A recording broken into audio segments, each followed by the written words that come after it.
Hector Tirado. Great to meet you in person. I think the first time we've ever met in person.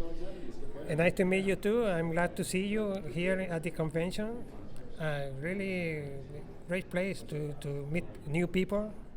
And we've talked about doing an interview for some time, so it's great. You're the very first person I'm talking to here at ISB 2019, and you're playing a recital on Thursday, right? On Friday. On Friday. Okay.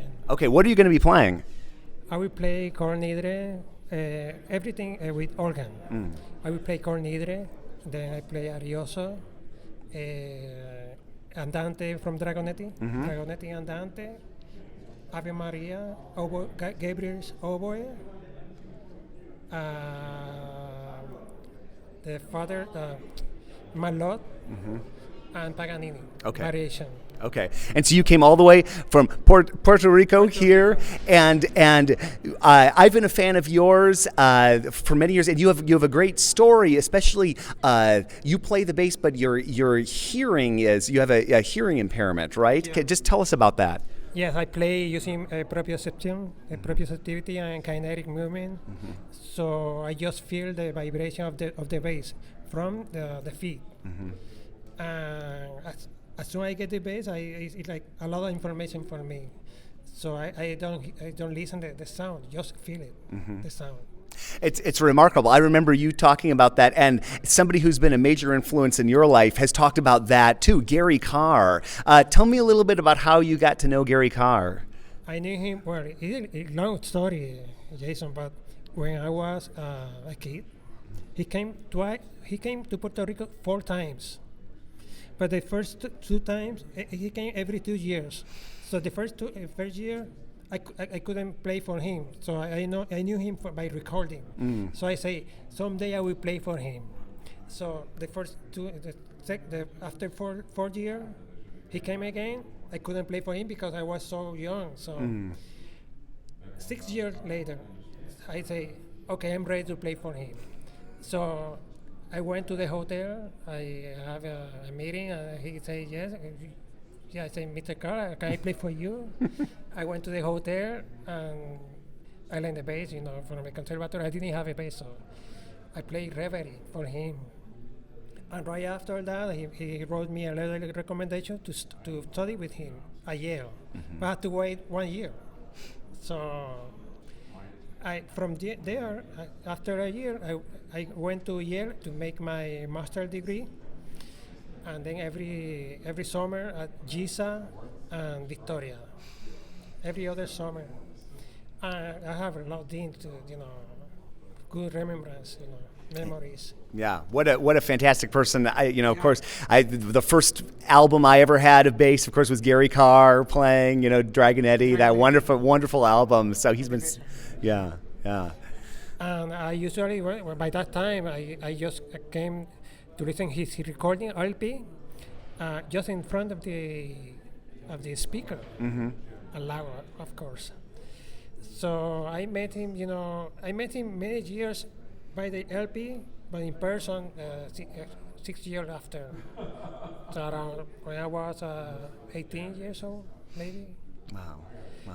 And when I met him, a great artist. I knew it, but a great person. I miss him too. I want to see him someday. That word, proprioception, is the word, right? Yeah. Tell me about that. Well, when I played first time for him at the hotel in Puerto Rico, he asked me one question. He said, "Do you have hearing aid?" I said, "Yes, I'm deaf." Why? And he knew it because he watched my bow. By that time, I played French bow. He saw that I was drawing the bow very slowly, making it sound natural. By that time, I had only one hearing aid, the other no. So he wrote me another recommendation, and then a year after, a master's degree, we worked together. And he explained me what I was doing. Yeah, you are doing proprioceptivity, and he told me the story, everything, the research. I did too. So I didn't know I was doing that, Yeah. And then I was thinking what I was doing, how I do it. So I wrote down, I wrote articles to the ISB twice, and I learned, a lot with Gary. When we were sharing, the information, telling him how to draw, slowly to feel the vibration from the finger.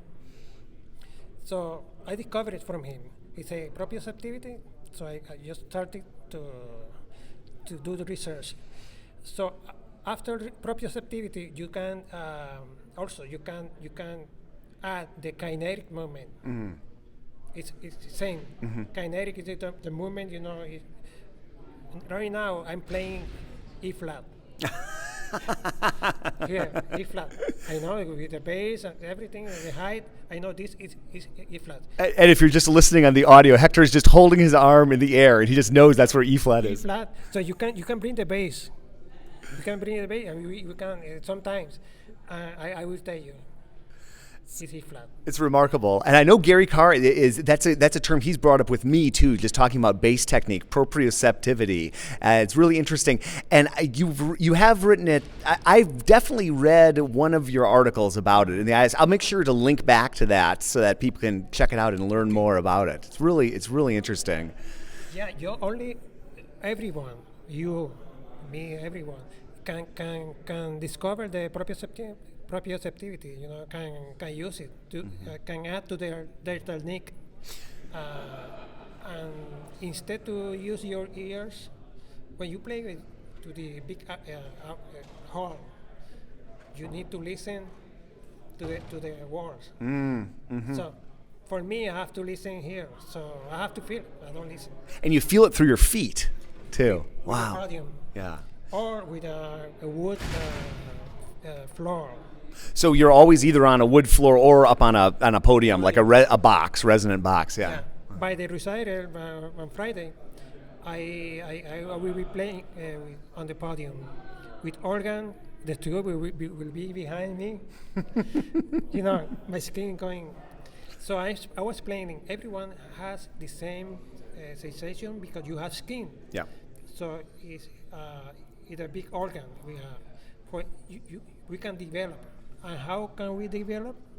You have to cut your sense, the eyes, and your hearing sense. So when you cut this sense, then your the tactile memory increase. So you can close your eyes. It's really interesting you talk about that. There's a bass player I've had on the podcast before. He's in the Lyric Opera of Chicago named Greg Sarche. He has his students practice with blindfolds and with earplugs in too to develop that sense. And open places too.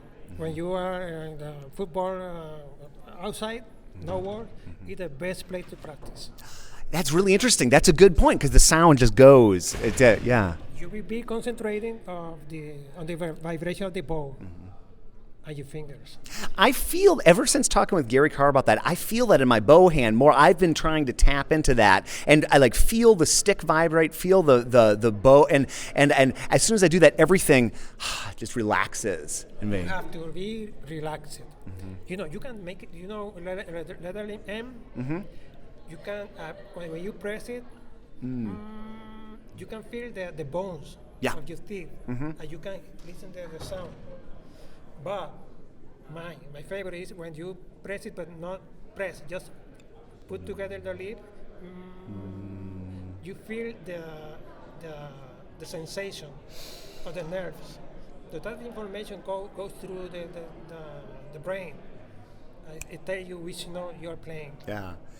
You're blowing my mind. It's great. I'm doing that right now. Everybody listening, try that out. It's really interesting. I know that because I was researching, reading after Maestro Gary Karr told me you're playing using proprioceptivity. He made that research before, so I have, because I didn't know how I was doing it. I just played, natural. So to explain to the people how I do, I have to read and do research.